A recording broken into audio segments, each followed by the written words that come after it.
Olá, alunos, tudo bem? Espero que vocês estejam todos bem. Vamos começar mais uma aula, né? Essa aula agora nós vamos falar de um outro tema muito importante, continuando aqui a nossa disciplina. E aí eu gostaria que você ficasse muito atento a todo o conteúdo dessa aula. Eu espero que você já tenha pegado a tarefa para fazer da aula anterior e que a gente possa, a partir de agora, continuar, né, com essa temática, né, da nossa disciplina de qualidade e produtividade. Então, deixa eu colocar aqui a tela para vocês para a gente poder acompanhar junto. Peraí, ok. E aí a gente vai iniciar aqui, né, a nossa temática sobre qualidade e produtividade, continuando aqui hoje falando de normas e gestão da qualidade. Então, primeiramente, eu gostaria de começar com vocês, a gente falando sobre o que é a política de qualidade. A gente introduziu para vocês o que era qualidade, quais eram os principais conceitos e definições na teoria, né, e para alguns autores que são, vamos dizer, os grandes pensadores da área. E agora eu gostaria de conversar com vocês a respeito de como as normas e como nós podemos traduzir isso dentro da gestão ou dentro do mundo da administração. Então, primeiro, a gente tem que trabalhar com a política de qualidade. Política de qualidade, ela é a formalização, né, pela alta direção, conforme a definição, de um sistema de qualidade que vai ajudar, né, nas diretrizes e objetivos da empresa. Então, a partir da política de qualidade, a alta direção vai transmitir a mensagem a todos os colaboradores da organização para que eles possam entender qual é a missão em relação a essa temática. Então, uma das coisas que pode ser utilizada dentro da política de qualidade é a empresa ou a organização ter um manual da qualidade.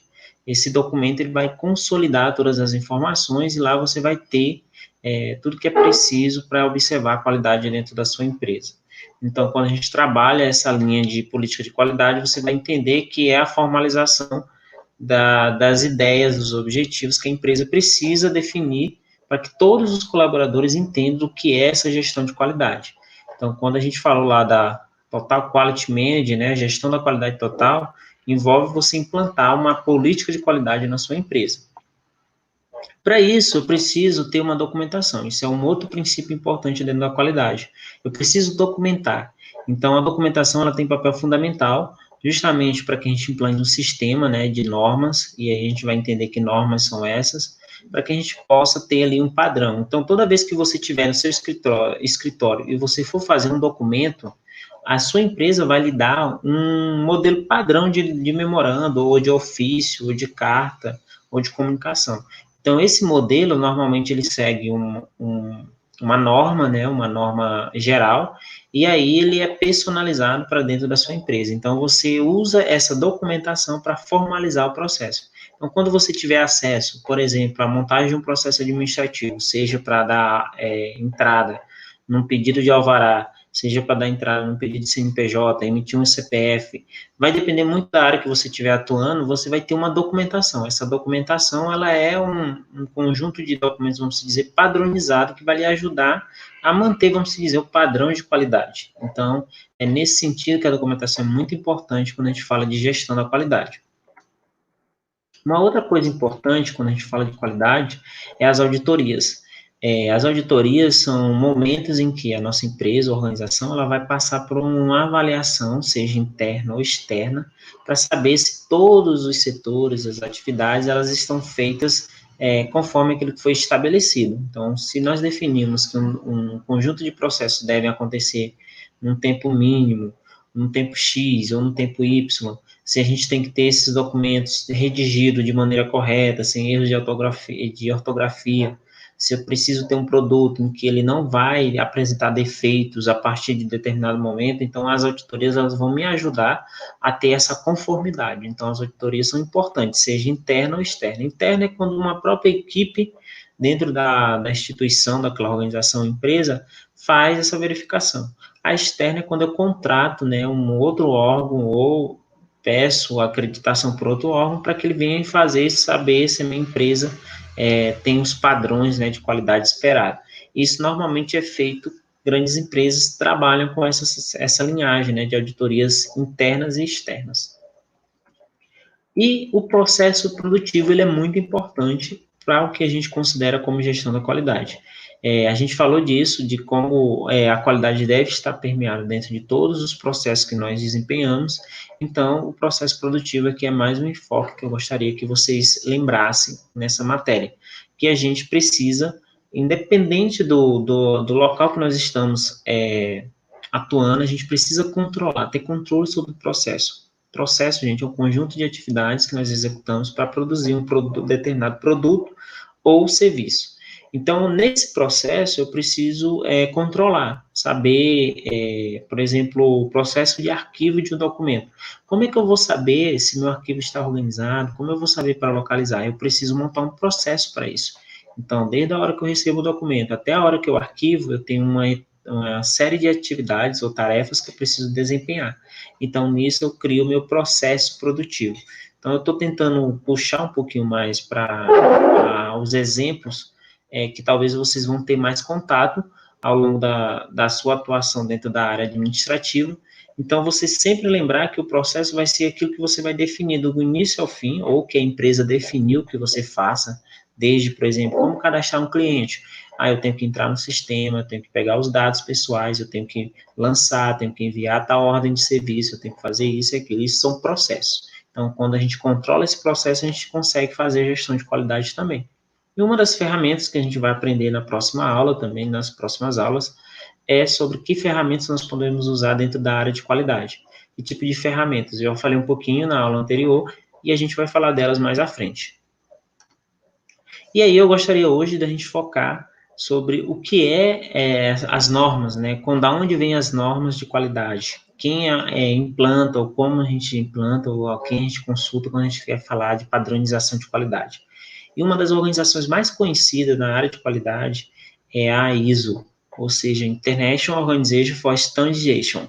Essa organização, ela foi fundada em 1947, né? Visando ali um novo momento que estava ali pós Segunda Guerra Mundial, em que as relações comerciais entre os países estavam se expandindo, as atividades se tornavam mais rápidas, muito mais conexões, e aí essa conexão entre todos esses países acabaram originando aí a necessidade de se padronizar. Então, por exemplo, o metro considerado, vamos dizer, na Inglaterra era muito diferente do metro considerado, vamos dizer, no Brasil. Então, precisava se padronizar os centímetros, aos quilômetros e outras coisas mais usuais. Então, a gente trabalha, a organização ela trabalha no sentido de normatizar essas necessidades. Então, a Inglaterra foi o primeiro país aí, a ter uma adoção da norma ISO 9000. No Brasil, a gente tem a criação da Associação Brasileira de Normas Técnicas, né, a ABNT, que representa aí o Brasil dentro da organização internacional, e ela nacionalizou essas normas, né, da ISO 9000 a partir de 1990. O Inmetro é o principal instituto, né, vamos dizer, de conformidade dentro do país.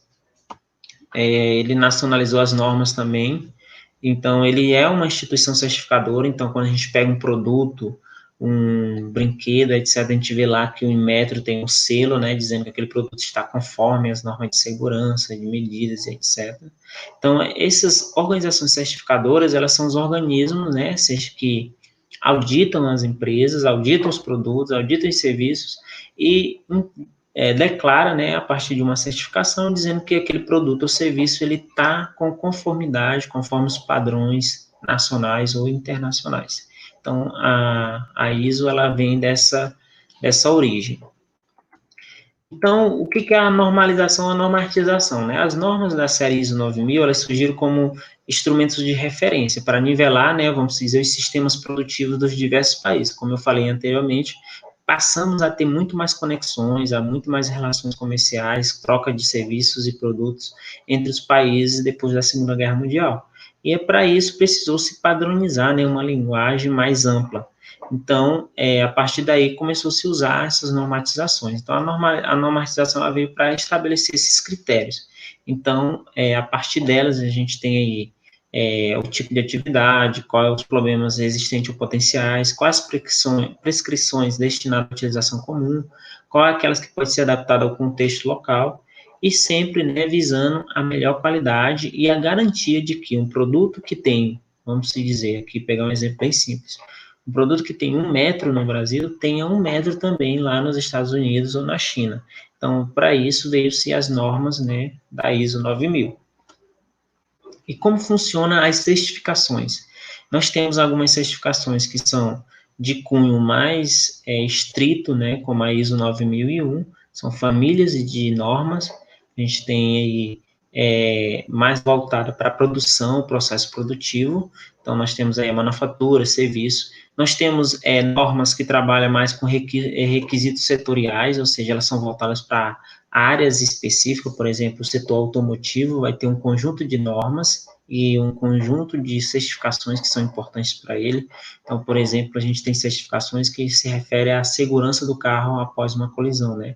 Se ele vai proteger mais ou menos os seus passageiros, os ocupantes daquele carro. Nós temos normas para o setor de telecomunicação, setor espacial, outros setores, tecnológico, etc. Nós temos normas que são voltadas mais para o ambiente da sociedade, que a gente chama de requisitos da sociedade. Um exemplo grande é a ISO 14000. A ISO 14000 ela é uma norma voltada para o meio ambiente, ou seja, a gestão da qualidade voltada para o ambiente.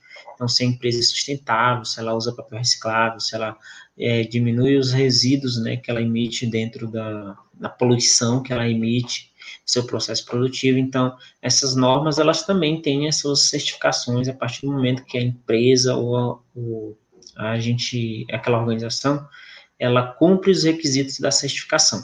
Então, ela passa por um processo avaliativo, às vezes demora muito mais do que 1 ano. Tem processos avaliativos que são cerca de 3 a 4, até 5 anos, para que você possa alcançar o nível máximo da certificação e receber ali acreditação internacional em relação a ela. E quando a gente trabalha, né, com a questão da política de qualidade e das normas, tem etapas que são essenciais para que a gente implante isso dentro de uma empresa. Primeiro, eu preciso ter a definição da política de qualidade e a seleção desse modelo. Então, primeira coisa que eu vou falar, qual vai ser a política de qualidade que eu vou seguir dentro da minha empresa? Eu vou seguir uma política de qualidade de sustentabilidade? Pode ser uma opção. E aí eu vou desenhar um modelo, né, em relação à minha empresa para que ela possa obedecer essa certificação. Segundo, uma política de qualidade, eu preciso analisar o meu sistema.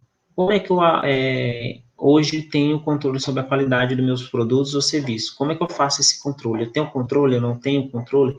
Então, se eu não tiver, eu preciso implantar. Se eu tenho que avaliar. Então, dentro disso, a gente vai analisar que sistema de qualidade eu possuo. O terceiro passo, eu preciso treinar e conscientizar todos os colaboradores dentro da minha organização, da minha empresa. Então, como eu falei na aula anterior, todos são participantes da gestão de qualidade.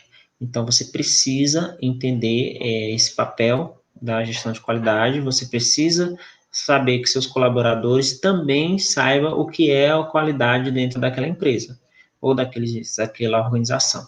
Então, para se pensar um sistema de qualidade, uma política de qualidade, treinamento e conscientização é essencial. O quarto passo, a gente precisa desenvolver e implementar os procedimentos necessários. Então, como eu falei, a gente precisa ter processo.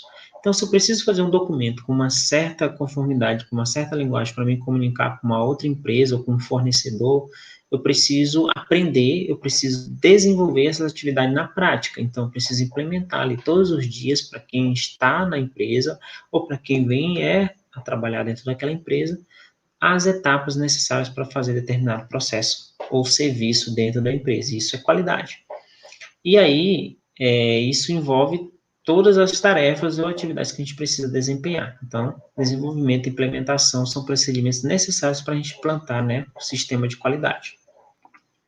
O quinto passo, eu preciso fazer uma pré-auditoria. E o que seria essa pré-auditoria? Seria eu avaliar, né, os sistemas de qualidade implantados se estão de acordo com os padrões estabelecidos, ou seja, eu faço uma auditoria interna mais voltada para me encontrar se eu estou obedecendo ou não aquilo que seria necessário para ter um sistema de qualidade dentro da minha empresa. Então, se eu estou fazendo a documentação correta, se eu não estou tendo reclamações dos meus serviços, se os meus produtos estão saindo com a conformidade esperada, isso já é o primeiro passo para a gente está buscando implantar um sistema de qualidade e, porventura, ser avaliado externamente. O sexto passo, eu preciso eliminar eventuais não conformidades ou erros em relação à norma. Então, quando eu vou lá, digito meu memorando e tem um erro de ortografia, é igual à qualidade, eu preciso voltar, preciso fazer aquela leitura, né, atenta, aí eu preciso voltar e corrigir antes de enviar. Então, isso é um passo também necessário dentro do sistema de gestão de qualidade do que eu preciso implantar na minha empresa. E aí você faz um sétimo passo, que aí é considerando uma empresa já de, vamos dizer, de grande porte, que tenha a necessidade de ter uma acreditação, ou se você for trabalhar numa empresa do algo do tipo, ela vai buscar ter alguma acreditação aqui, por exemplo, eu posso citar um exemplo na cidade, no Hospital Yutaka Takeda, eles têm uma acreditação internacional, que a gente chama de ONA 3, uma organização internacional que avalia, né, gestões hospitalares. E aí eles têm lá um dos graus mais altos, né, de acreditação mediante essa organização internacional. Então, é importante para algumas empresas, isso envolve a questão do marketing, de confiança do consumidor com a sua empresa. Então, sistemas de qualidade são implantados a partir daí e busca-se, claro, ter essas acreditações que é para reforçar a marca, reforçar o marketing daquela instituição e, claro, né, buscar ter maiores lucros e produtividade. Então, a gente tem que selecionar uma etapa muito importante, onde nós vamos ser acreditados, como nós devemos ser acreditados, e se isso é importante ou não para a minha empresa e para o mercado que eu atuo. Então, isso é um exemplo de quando eu estiver fazendo a implantação do sistema de qualidade, eu preciso fazer esse exercício. Um outro passo é a auditoria final e certificação. Então, a cereja do bolo, depois de eu vencer várias etapas, é eu conseguir ter uma auditoria finalizada, né, seja interna ou externa, e ter uma certificação. Então, certificação só é dada por órgãos externos, né, órgãos de acreditação, seja um órgão do tipo ISO, né, ou outros órgãos que existem para diversas áreas. No setor tecnológico tem as áreas, tem as instituições de acreditação, no setor de alimentos, no setor de carros, automotores.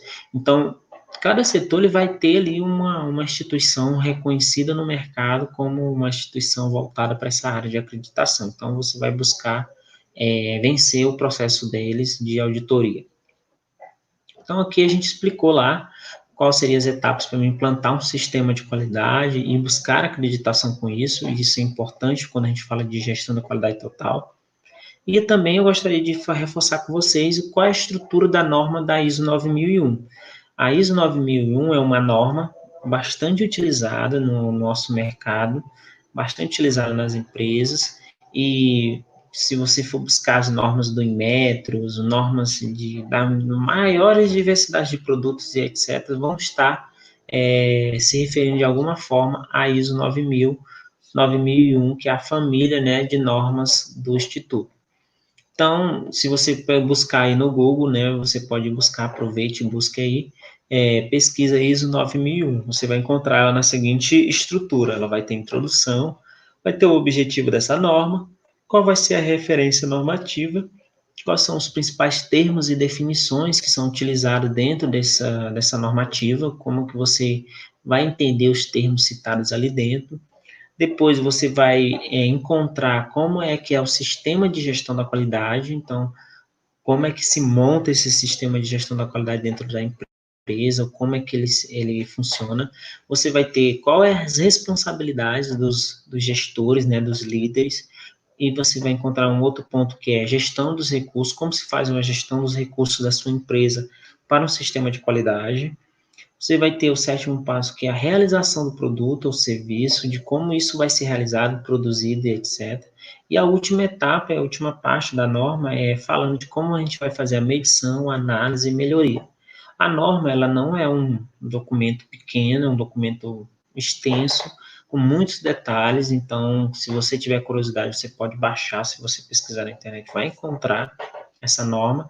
Baixe, dê uma olhada para nível de curiosidade, e veja como é que é uma normativa, de como ela pode ser útil, né, dentro de um ambiente que você trabalhe de organizativo. Então, a qualidade ela vai partir a partir do momento que tem essas normatizações, as empresas vão buscar implantar seu sistema de qualidade e obedecer esses princípios que são preconizados na normativa. E aqui eu apresento para vocês como é que seria a estrutura de documentos, né? Então, como é que eu vou fazer essa estrutura dentro da minha política de qualidade? Primeiro, eu tenho um manual de qualidade, ele vai estar no topo da organização. Esse manual da qualidade ele vai dizer para todos os meus colaboradores, funcionários, de como nós fazemos qualidade dentro daquela empresa. Então, ele vai ter a política de qualidade, ele vai ter as diretrizes da qualidade, ele vai ter a descrição do sistema. Então, a descrição do sistema é de como os processos ocorrem e como devem ocorrer. Depois a gente vai ter, na base um pouquinho mais inferior, nós vamos ter os procedimentos da qualidade, que procedimentos são feitos. Então, a gente vai detalhar as diretrizes. Então, a gente deu diretrizes em relação a pós-venda, ao contato com o cliente. Eu vou detalhar o que são esses procedimentos para se ter qualidade. Depois eu faço instruções de trabalho com dados, então essa é uma base bem robusta, e eu preciso definir atividades específicas. Então, por exemplo, quando eu digo que eu preciso gerar uma ordem de serviço, quando eu trabalho no escritório ou no atendimento de internet, por exemplo, eu preciso gerar uma ordem de serviço, essa é uma instrução de trabalho. Essa ordem de serviço, ela parte do pressuposto de que eu preciso documentar tudo aquilo que é necessário para mim atender meu cliente. E aí, a partir da ordem de serviço, eu vou registrar se o trabalho foi realizado ou não. Isso é uma instrução que está dentro do escopo, né, do que vamos dizer, da documentação dos dados para poder fazer um serviço de qualidade. Então, por isso, se não fosse assim, a necessidade de controle, eu não faria ordem de serviço. Eu simplesmente, quando o cliente chegasse, eu falava assim, onde é? Ia lá e fazia o serviço.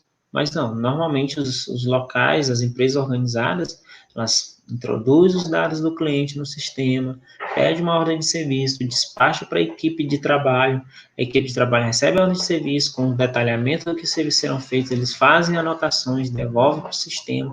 Então, tem toda uma complexidade que é para controlar as atividades com qualidade. Então, para isso a gente precisa de atividade específica. E aí, a ordem de serviço, ela funciona como o quê? Como um registro. Essa é a base da estrutura de documentos, os registros. A gente não pode perder os registros dentro da organização. Então, quando eu trabalho registros, então todos os dados que eu produzo, tenho que registrar. Se eu não registrar, eu não vou ter dados. E aí, se eu não tiver dados, eu vou ter pouca capacidade de avaliar a minha estrutura, meus serviços, meu trabalho feito, realizado. O custo, por exemplo, eu vou ter pouca informação que eu possa utilizar para isso. Então, registrar é essencial para poder medir e avaliar, tá bom? Então, a gente falou aí de como a gestão da qualidade pode ser vista dentro das normativas, e aí eu gostaria da gente passar para um segundo momento dessa aula, que seria a gestão da produtividade. A nossa matéria, ela vem falar de qualidade e produtividade. Então, é interessante que a gente adentre nessa temática da produtividade. Então, o que é gestão da produtividade? Como isso pode ser útil para nós? Primeiro, a gente começa com esse pensamento do Deming, que ele fala assim, ó, não se gerencia o que não se mede, não se mede o que não se define, não se define o que não se entende, e não há sucesso no que não se gerencia. Entenda, se eu não gerencio, eu não meço, se eu não meço, eu não defino, eu não sei o que eu estou medindo, se eu não tenho definição, eu não sei o que eu estou medindo, e se eu não definir, eu não consigo entender o que eu estou fazendo.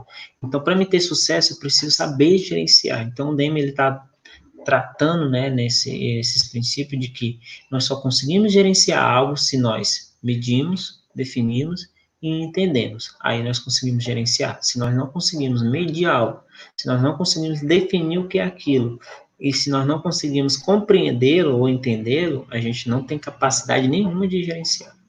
Então, isso é um pensamento do Deming que vem trazer essa questão da gente entender o que é produtividade. Produtividade tem a ver com o quê? Com desempenho. Então, quando a gente fala de produtividade, a gente está querendo falar também que as pessoas tenham desempenho, ou que nossa empresa tenha desempenho, ou que nosso produto ou serviço tenha desempenho, ou que nosso equipamento tenha desempenho. Então, as medidas de desempenho, elas vão fazer o quê? Elas vão dar as prioridades de melhoramento, né, para a identificação de qual é o melhor desempenho ou julgado, ou avaliar se aquilo é bom, ruim ou indiferente. Todas as operações produtivas precisam de alguma forma de medida de desempenho. Então, tudo que você faz dentro da sua empresa, ela precisa de algum tipo de medida de desempenho. As medidas de desempenho, elas têm o processo de quantificação, onde medida significa quantificação e desempenho, produção. Então, é presumido, né, que dentro da questão de medir o desempenho, isso vem derivar de ações tomadas pela administração. Então, se eu busco, por exemplo, mais lucros, qual seria uma medida de desempenho para se obter mais lucros dentro de uma empresa? Vender mais. Então, eu preciso vender mais para poder ter mais lucros. Mas vender mais vai me definir se eu vou ter mais lucros? Depende. Vai depender do qual tipo de medida de desempenho eu vou buscar. Eu posso vender mais de produtos vamos dizer, de alto valor. Então, vai significar o seguinte, que eu vou vender menos produto em unidade, mas com valores maiores. E aí eu vou ter mais lucros. Ou eu posso ter mais lucros vendendo produtos baratos, né, mas em grandes quantidades, e aí até obter lucros maiores. Então, a medida de desempenho, ela vai também buscar identificar qual o desempenho que eu espero, se é vender menos produtos unitários, mas com valor alto maior, ou se é vender mais produtos unitários, mas com valor baixo, um valor unitário menor. Isso é um exemplo de medida de desempenho. E qual é o objetivo de ter desempenho dentro de uma empresa? Primeiro, eu preciso ter qualidade. Então, se eu tenho um bom desempenho, eu tenho qualidade, que a gente está falando aqui. Outra coisa, agilidade, rapidez. Eu preciso, se eu faço uma medida de desempenho, eu quero saber se meu produto está sendo entregue de maneira rápida ou se meu serviço está sendo feito de maneira rápida. Então, isso é rapidez. Outra coisa, confiabilidade. Eu preciso ter confiabilidade no produto que eu estou produzindo ou no serviço que eu estou ofertando. Então, para isso, eu preciso ter medida de desempenho que avalie se é confiável ou não o produto ou serviço. Outra coisa que a gente precisa entender é flexibilidade. Então, eu posso, a partir das medidas de desempenho, entender qual é o momento que eu vou cobrar mais caro, cobrar mais barato, quando eu devo ofertar determinado produto, quando eu não devo ofertar aquele produto, mas um outro tipo de produto. Então, isso tem a ver com a flexibilidade. E, sobretudo, o custo. Se eu quero ter sustentabilidade na minha empresa, eu preciso manter os custos baixos e os lucros altos. Então, esse é o sentido de ter uma empresa. Basicamente, eu preciso produzir e ter lucro. Para me produzir, eu preciso ter recursos para poder custear, né, essa produção. Então, quanto menor o custo, melhor será para me ter mais lucros. Agora, se eu descontrolo em relação ao custo, muito provavelmente eu vou levar a minha organização à falência, porque ela não vai conseguir sustentar os custos, consequentemente, não vai conseguir continuar vendendo, e aí a coisa desanda de tal modo que eu não consiga mais ter um desempenho financeiro favorável. Então, as medidas de desempenho, elas vão nos ajudar a entender os nossos objetivos, aonde nós queremos chegar, e a partir daí entender se a gente está conseguindo cumprir, pelo menos com esses preceitos básicos, né, que é qualidade, rapidez, confiabilidade, flexibilidade e custo, tá bom? Então, aqui eu dou alguns exemplos, né, de qual seria alguns tipos de medidas de qualidade, por exemplo, em relação à qualidade, eu posso ter o número de defeitos por unidade. Então, quanto menor o número de defeitos por unidade, melhor será meu desempenho de qualidade. Nível de reclamação do consumidor. Quanto menos reclamação eu tiver dentro do meu serviço, melhor será para a minha qualidade. Então, aí tem outros exemplos. Flexibilidade, por exemplo. Qual o tempo eu levo para lançar um novo produto, um novo serviço, em relação à área que eu atuo? Qual é a faixa de produtos ou serviços que eu trabalho? Eu posso trabalhar com um produto ou eu posso trabalhar com 10 produtos? Vai depender muito da flexibilidade da minha empresa de produção. Velocidade. Qual é o tempo que eu levo para conseguir atender um usuário que entra em contato comigo? Qual é o tempo que eu levo para fazer a entrega do delivery da comida que eu oferto? Então, isso vai ser uma medida de desempenho em relação à rapidez. Confiabilidade.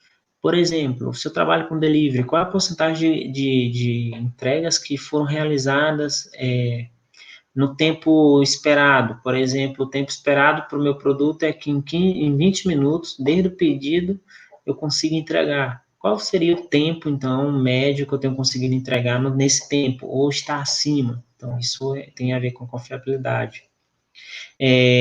Tem outros exemplos também. Custo, por exemplo, qual é a produtividade da minha mão de obra? Por exemplo, eu tenho um servidor, ou tenho um trabalhador, ele trabalha no atendimento de uma loja. Qual é a capacidade dele de atender pessoas ao longo do dia? Ele consegue atender quantas pessoas? Vamos dar um exemplo que o tempo médio de um cliente dentro da loja é 15 minutos.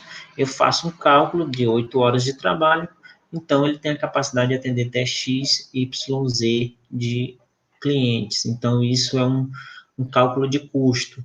Por exemplo, temos também o tempo mínimo de entrega, ou então o tempo mínimo para fechar um pedido dentro da minha loja. Então, desde o momento que o cliente dentro da minha loja até o momento que eu consigo dar para ele, até que ele vá no caixa e pague e saia da loja, qual o tempo médio que o meu cliente leva, né, para fazer toda essa operação, qual é o custo disso. Então, tudo isso pode ser pensado quando a gente fala de medidas de desempenho. Então, alguns padrões de desempenho é importante. Então, por exemplo, depois de uma operação de ter medido seu desempenho, a gente pode usar um conjunto de medidas parciais e aí a gente pode fazer alguns pré-julgamentos. Por exemplo, o desempenho é bom, o desempenho é ruim, o desempenho é indiferente.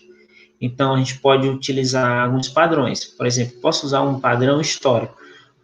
Vamos dizer, o volume de vendas, vamos dizer que em relação a lucros. Eu pego o histórico mensal. Então, no mês de janeiro eu vendi X, no mês de fevereiro Y, Z, tal, o ano todo.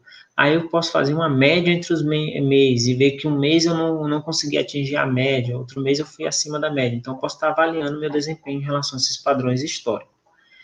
Padrões de desempenho em relação a objetivos-alvos. Então, eu posso trabalhar qual um tipo de objetivo eu quero atingir, e aí eu vou medindo e avaliando se eu estou conseguindo que o meu desempenho vá em direção àquilo. Então, por exemplo, eu defino que meu tempo médio de entrega do meu delivery que eu estou trabalhando, ele não vai ser mais 30 minutos, ele vai ser 20 minutos a partir da meta que eu instituí. Então, eu vou avaliar com base nesse tipo de desempenho-alvo. Então, se ele está acima, se ele está abaixo. Padrões de desempenho em relação à concorrência. A gente também pode avaliar em relação à concorrência. Pegando o volume de vendas. Eu posso olhar se a loja concorrente, eu trabalho com uma loja de produtos cosméticos, eu posso olhar se a loja concorrente está vendendo mais do que eu. Claro, a gente vai ter que ver se ela tem a divulgação ou não em relação a isso. Mas eu posso estar trabalhando dentro disso. Quanto a empresa concorrente no mesmo mês vendeu e quanto eu vendi. A partir daí eu posso fazer uma avaliação do meu desempenho e tentar melhorar, né, esse desempenho. Padrões de desempenhos absolutos, ou seja, eu posso determinar algumas coisas que eu não, dentro da minha empresa, não é permitido acontecer de maneira nenhuma. Por exemplo, 0 defeito ou 0 erro de entrega. Então, esse tipo de padrões absolutos, eles buscam, vamos dizer, o extremo do desempenho. Então, eu não quero que aconteça erro 0 dentro da minha empresa e vou trabalhar dentro disso para ter 0 erro, 0 defeito nos meus produtos. Beleza? E aqui, para ficar mais claro, né, o entendimento de como a produtividade pode nos ajudar junto com a qualidade, é que a mais produtividade com menos custo, eu vou ter o quê? Mais competitividade, eu vou ter mais lucros e, consequentemente, eu vou conseguir crescer e expandir a minha empresa. Então, o Demme diz que a produtividade é aumentada pela melhoria da qualidade, e este fato é bem conhecido por uma seleta minoria. Então, há grandes empresas que têm boa lucratividade, que crescem rápido, pode buscar no cerne da sua existência de que eles têm uma boa capacidade de produtiva, então eles são bem produtivos e eles têm uma linhagem de qualidade muito enraizada, que faz com que eles produzam mais, tenham menos custos e consigam competir, gerando mais lucros, e aí crescem, consequentemente crescendo, expandindo a sua rede. Então, todas as empresas que têm crescido nos últimos tempos, eles têm essa filosofia muito clara. Precisam ter qualidade, precisam ter produtividade. Então, por isso a importância da gente estar trabalhando essa temática dentro da disciplina. E aí a gente pode destacar o que é a produtividade dentro da indústria. Por exemplo, produtividade da indústria, eu posso ter mais qualidade, menos retrabalho e menos desperdício. Então, quanto menos desperdício, menores custos, melhor a qualidade. Eu posso também trabalhar a automoção. Então, as indústrias hoje, cada vez mais, elas estão se implantando tecnologias de automoção. Então, eu posso ter, em vez de pessoas trabalhando na minha linha de montagem ou na produção do meu produto, posso ter máquinas que vão sendo mantidas e vão sendo gerenciadas pelo sistema de computador. Isso pode me dar uma confiabilidade melhor, pode me dar uma qualidade melhor do que o ser humano, que é suscetível a erros, a esquecimento, a outros tipos de falhas que nós, seres humanos, temos. A gente pode também trabalhar a produtividade em relação à nossa capacidade produtiva. Quanto nós conseguimos produzir, quantas pessoas nós conseguimos atender, quanto nós conseguimos vender. Então, essa é a capacidade produtiva. Nós podemos trabalhar dentro de um serviço que é a taxa de inatividade. Por exemplo, eu trabalho com serviço de internet. Qual é a taxa de inadimplência? Qual é a taxa de inadimplência dos meus clientes? Qual é a taxa de inatividade deles no uso do produto do servidor? Qual é o horário que eles estão mais inativos? Então, posso trabalhar com esses dados. Redução de tempos de setup, né, de organização, de configuração de máquinas, de configuração de planta industrial. Fluxogramas, a gente pode trabalhar melhores fluxos, ser mais rápido, ser mais produtivo. Nós podemos trabalhar a parte ergonômica, né? A ergonômica tem a ver com a postura na hora de realizar o trabalho. Então, posso perceber que determinada postura, o meu funcionário, ele produz menos, então eu preciso readequar o espaço de trabalho dele para que produza mais. A questão da gestão de estoques, eu posso ter uma melhor gestão de estoque, então quem for tiver contato de trabalhar com estoque, tem várias metodologias para trabalhar com estoque. Então, controlar o estoque é essencial para ter produtividade, porque sem estoque eu não vou conseguir produzir a tempo. Eu posso também ter melhorias, né, na própria fábrica, né, modernizando, implantando novas ferramentas, treinando as equipes. Então, a produtividade ela pode se revelar vamos dizer, numa série de tarefas dentro da indústria. Dentro dos serviços, como é que a gente pode encarar a produtividade? A gente pode trabalhar com a relação a gerir a oferta, né? Gerir como nós ofertamos esse serviço. Então, a gente pode qualificar os funcionários, eles vão se tornar mais produtivos. Eu posso ter menor tempo de processamento. Então, eu considero que para me vender um produto, a partir do momento que o cliente manifesta interesse em comprá-lo ou obtê-lo, eu demore 10 minutos para resolver toda a papelada, todos os procedimentos para vender. Eu posso trabalhar uma linha de pensamento de que esse tempo seja reduzido para 5 minutos. Desde o momento que o cliente manifestou interesse em comprar o produto, em 5 minutos eu consigo fechar todo o procedimento para que ele saia satisfeito, né, com a sua aquisição. A questão de gestão do próprio estoque, questão da data de entrega, questão de urgências, né, menor custo de mudança, maior importância para o cliente, valor, né, do pedido também. Eu posso trabalhar a minha produtividade para que eu possa oferecer um produto com valor menor, para que eu possa vender mais barato, mas mantendo a minha margem de lucro. Então, isso é importante quando a gente fala de produtividade nos serviços. E aí, para a gente finalizar essa aula, fica algumas afirmações, né? Por que nós devemos monitorar a produtividade? Primeiro, as medidas são usadas como ferramenta gerencial. Então, o que a gente está querendo aprender é entender o que é qualidade, entender o que é produtividade, de como nós podemos usar isso no campo administrativo para gerenciar. Então, como o Demis falou lá atrás, né, nós só gerenciamos aquilo que nós medimos, aquilo que nós conhecemos e aquilo que nós entendemos. Se nós não fizermos isso, a gente não consegue gerenciar. Então, eu preciso aprender, né, monitorar a produtividade para detectar problemas, eu passo a entender melhor. Eu preciso verificar o acerto das decisões que eu tomei, se elas estão adequadas, se elas estão produzindo o resultado esperado. Eu preciso ter programas de treinamento para funcionários, etc., todos os colaboradores. E eu posso também estar fazendo processos de mudança em relação ao layout, configuração do meu espaço de trabalho, da minha empresa, etc. Eu posso também trabalhar como instrumento de motivação. Então, se eu tenho metas produtivas de vendas, eu posso trabalhar isso como motivação dentro da minha equipe para que eles possam bater essas metas e, a partir de bater essas metas, eles possam ter recompensas. Então, eu posso trabalhar dentro dessa linha. Então, estimular a competição entre meus vendedores, para que eles possam vender cada vez mais, e a partir do momento que eles vendendo mais, a empresa possa obter mais lucros e repartir também parte desse benefício junto com os funcionários. E é importante que isso dê esse conhecimento de todos. E também, quando a gente usa esse monitoramento de produtividade, a gente pode se comparar aos nossos concorrentes, se a gente está crescendo, se a gente está lucrando, quanto o nosso concorrente está lucrando, se a gente está lucrando mais do que eles, se a gente precisa superar eles, porque no fim das contas, a gente quer ter uma empresa que ela seja capaz de competir bem no mercado e de preferência que ela seja líder no seu mercado, né? Que as outras persigam ela, ou seja, que ela venda mais do que as concorrentes. Essa é a ideia ao final de tudo. E a gente pode usar isso para utilizar em momentos de igualdade de condições. Então, basicamente, o que eu gostaria de deixar hoje nessa aula era isso, de que falar de qualidade, falar de produtividade é essencial para a gente trabalhar as ferramentas gerenciais. Eu oriento que você também leia com atenção a sua apostila, o material disponibilizado pela escola. Lá tem alguns aprofundamentos em relação às normas ISO, em relação às definições de qualidade, em relação às definições de produtividade.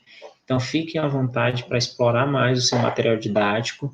Tendo dúvidas, entre em contato com a secretaria da escola ou com o contato do professor que vai ser disponibilizado pela secretaria, e a gente vai estar buscando tirar todas e quaisquer eventuais dúvidas. Ressaltando que já tem a tarefa, né, que foi passada na primeira aula, espero que vocês possam ter acesso a elas e que possam entregar a partir do momento que encerrar aqui, né, esse momento das aulas. Então, obrigado por terem assistido e espero vocês para a próxima aula. Até mais.